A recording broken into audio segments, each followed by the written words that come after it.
Hey everyone, Laura Ronson here, and I need you to stop whatever you are doing right now and really pay attention because what just happened on Wall Street this week is not a business story. It is not a quarterly earnings footnote. It is not a routine restructuring that gets buried on page 6 of the financial section. What happened this week is a 5-alarm signal that New York City's financial empire is cracking from the inside out. And the man sitting in City Hall right now, the man who was elected on a promise to make the city more equal and more just, has absolutely nothing to say about it. Not a press conference, not a statement, not even a tweet. Just silence. Total, deafening, damning silence.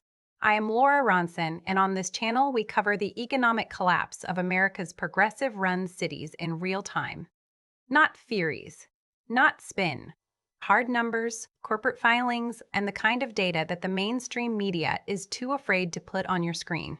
Smash that subscribe button right now and hit the bell icon because what is happening to Wall Street under Mamdani's watch is the story of 2026. And by the end of this video, you are going to understand exactly why 2,500 Morgan Stanley employees lost their jobs this week, why the timing of these cuts is far more sinister than the headlines suggest, and why Mayor Mamdani's silence right now may be the most expensive silence in New York City history. So let us get into it. Here's the headline that every New Yorker should be reading this morning, but most of them are not, because the mainstream media is too busy covering Mamdani's latest press conference about social equity programs to report on the economic earthquake happening directly beneath their feet. Morgan Stanley, one of the most powerful investment banks on the entire planet, a company that has defined Wall Street for over 80 years, just cut 2,500 employees across every single division: investment banking, trading, wealth management, investment management. Every major pillar of the firm touched simultaneously. 2,500 people gone. And here is the detail that makes this story so much more devastating than it looks on the surface. Morgan Stanley did not cut these jobs because the company is struggling. Let me repeat that because it is crucial. Morgan Stanley is not struggling. The bank just posted record annual revenue of $70.6 billion in 2025. Record, the highest in the firm's history. Investment banking fees surged 47% in the final quarter alone. The bank is, by any objective financial measure, doing extraordinarily well. And yet, 2,500 people were shown the door this week anyway. So why? Why does a bank posting record revenue cut thousands of employees? And more importantly, what does the answer to that question tell us about what is really happening to New York City's economic future under Mamdani's leadership? Drop a comment right now and tell me, did you see this coming? Because I absolutely did. Now here's what the mainstream media will not tell you, because telling you this would require them to connect dots they have spent months deliberately keeping separate. Morgan Stanley's official statement used a very specific phrase to explain these cuts. They called them adjustments based on business priorities and location strategy. Location strategy, two words that should make every single New Yorker's blood run cold. Because location strategy is corporate language for something very specific. It means the bank is looking at the map and making calculated decisions about where it wants its people to be working. And where Morgan Stanley increasingly wants its people working is not in a 40-story tower in Midtown Manhattan. Not in a city where the mayor views corporations as the enemy. Not in a city with the highest combined personal income tax rate in the United States. Location strategy means the money, the talent, and the decision-making power is moving. And once it starts moving, it does not come back. Drop another comment right now and tell me. Do you think Mamdani even understands what location strategy means? Because from where I am sitting, the answer explains everything. Let me introduce you to someone. Her name is Christine. That is not her real name, but her story is absolutely real and it is playing out right now across Morgan Stanley offices throughout Manhattan. Christine is 41 years old. She has spent 17 years at Morgan Stanley. She is not a managing director with a $10 million bonus. She is a senior analyst in the wealth management division, a woman who showed up every single day, built her expertise, earned her promotions. and constructed her entire life around the assumption that Morgan Stanley was a permanent fixture on Wall Street. Christine has a mortgage on an apartment on the Upper West Side that she has been paying down for 11 years. She has 2 kids, one in middle school and one finishing elementary, both in New York City public schools that she has fought to get them into. Her husband runs a small law practice that depends heavily on financial services clients in the same Midtown corridor where Christine works. And last Wednesday morning, Christine got the email. Her position was being eliminated as part of a global restructuring tied to evolving business priorities and location strategy. 17 years. Gone in a single paragraph. Christine is now sitting at her kitchen table trying to answer a question that has no good answer.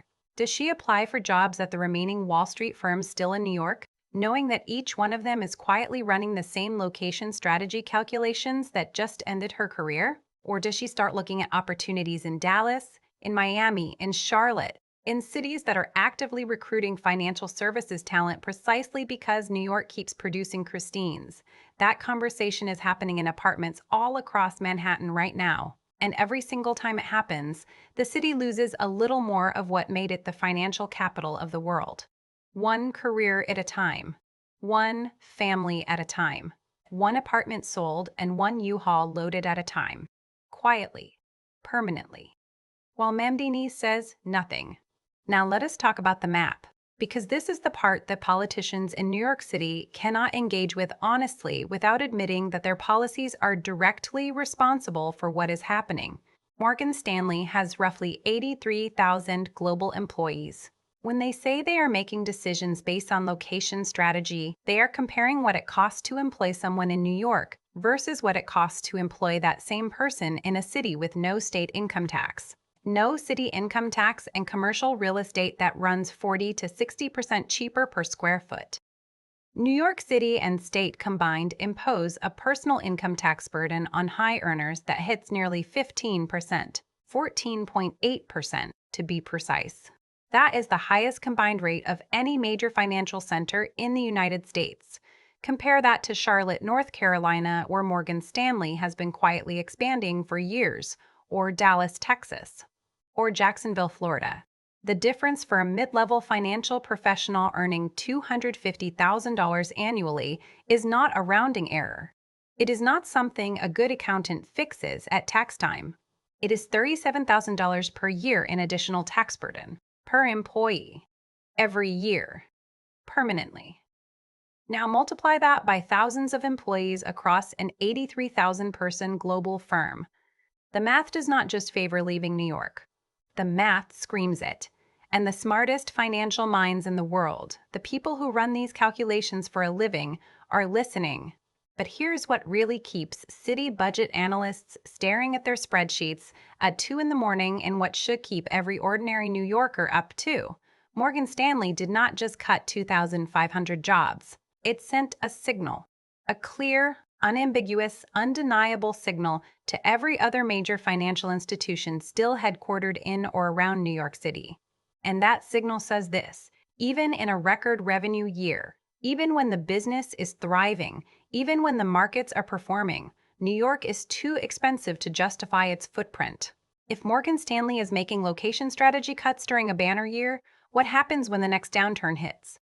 What happens when investment banking fees drop instead of surge? Where do those cuts fall? They fall on New York. Every time. Because when a firm is choosing where to reduce its expensive headcount, it looks at the map and it picks the most expensive city on it. And right now, that city is New York. And it has been New York for years. And instead of making that equation less true, Mamdani's election made it more true, more certain, more permanent. And Morgan Stanley just confirmed it in the most public way possible. Let me give you the full domino picture, because Morgan Stanley did not do this in a vacuum. They are part of a pattern that has been building for years and just hit warp speed. JP Morgan, the bank most synonymous with Wall Street itself, now employs 32,000 people in Texas and only 24,000 in New York. The most iconic bank in American history has already abandoned Wall Street as its primary employment center. Goldman Sachs has been quietly expanding its Dallas and Salt Lake City operations for years. moving back office and middle office functions out of Manhattan systematically and deliberately. Citadel, the most powerful hedge fund on the planet, left New York for Miami and has never looked back. BlackRock is expanding its Texas footprint. And now Morgan Stanley just announced 2,500 cuts with location strategy as the stated reason. These are not isolated decisions. These are coordinated moves by firms that all see the same map, all run the same numbers, and all arrive at the same conclusion. New York is becoming too hostile and too expensive to justify the real estate, the taxes, and the regulatory burden. Every departure makes the next one more likely, because when your competitors are headquartered somewhere cheaper, you are paying a competitive penalty every single day you stay, and no amount of cultural prestige or network density is worth paying 15% income tax forever. Here is the part that should make Mamdani genuinely panic, assuming he is capable of that emotion when it comes to corporate America. New York City's annual operating budget is $112 billion. That budget is funded overwhelmingly by a tax base that is radically concentrated among a tiny number of high earners. The top 1% of New York City earners contribute approximately 40% of all city income tax revenue. 40%, paid by 1%. When Morgan Stanley cuts 2,500 high-earning finance professionals from its New York operations, some of those people leave the city entirely. Some move to the firm's other offices in lower tax states. Every single one of them who leaves takes their $40,000, $60,000, $100,000 annual city tax contribution with them, permanently. And the city does not replace that revenue by taxing the people who remain more, not without accelerating the exodus. It simply loses it. Forever. The feedback loop is already engaged. Fewer high earners means less tax revenue. Less tax revenue means worse services. Worse services means more people leave. More departures means more revenue gone. This is the doom loop, and New York is already in it, has been in it for years, and just accelerated down it again. 2,500 Morgan Stanley jobs this week just pushed the city a little further down the spiral. And the cruel truth is that each step down makes the next step more inevitable.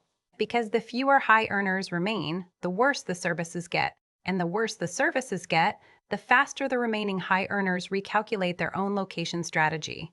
So let us talk about what this means for the people who cannot afford to take a package and move to Dallas. Because this story is not only about Christine and her colleagues who got the email last Wednesday. This story is about the security guard in the lobby of Morgan Stanley's Midtown building who has worked that post for 14 years and is not getting a relocation offer. The food vendors outside who built their routes around the morning and lunch rush of 2,500 people who may no longer be showing up. The dry cleaners, the parking garages, the coffee shops, the lunch spots, the office supply companies, the corporate car services, the event caterers. Every single business built around the assumption that Wall Street would always need a massive, permanent, well-compensated workforce in Midtown Manhattan is now more vulnerable than it was last Tuesday.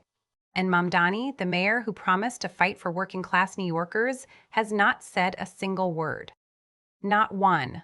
Because to say anything meaningful would require him to admit that the policies he ran on the rhetoric he built his political identity around is directly contributing to the elimination of exactly the jobs that fund the services he promised to expand. Here is where we are right now. Morgan Stanley posted record revenue and cut 2,500 people using language about location strategy. That combination, record profits plus strategic geography-based cuts, is the clearest possible signal that this is not about the economy. It is about New York specifically. It is about the cost of doing business in a city run by someone who called corporations the enemy before he even took office. The avalanche the Dallas mayor predicted is not coming. It is here. It is this week's headlines. It is Christine's kitchen table conversation. It is 2,500 families recalculating their lives because Wall Street's smartest firms have done the math and New York keeps losing. Detroit was once the economic capital of American manufacturing. It thought its position was permanent. It was wrong. New York is making the same assumption right now. And Mamdani is standing at his podium, silent, while the math makes its verdict. Thanks for watching, everyone. I am Laura Ronson. Drop a comment right now and tell me, which Wall Street firm announces cuts next? Hit that like button, share this with someone who needs to understand what is happening to New York, and subscribe to this channel because this story is nowhere near its final chapter. I will see you in the next one. Stay informed, stay awake, and never stop asking questions.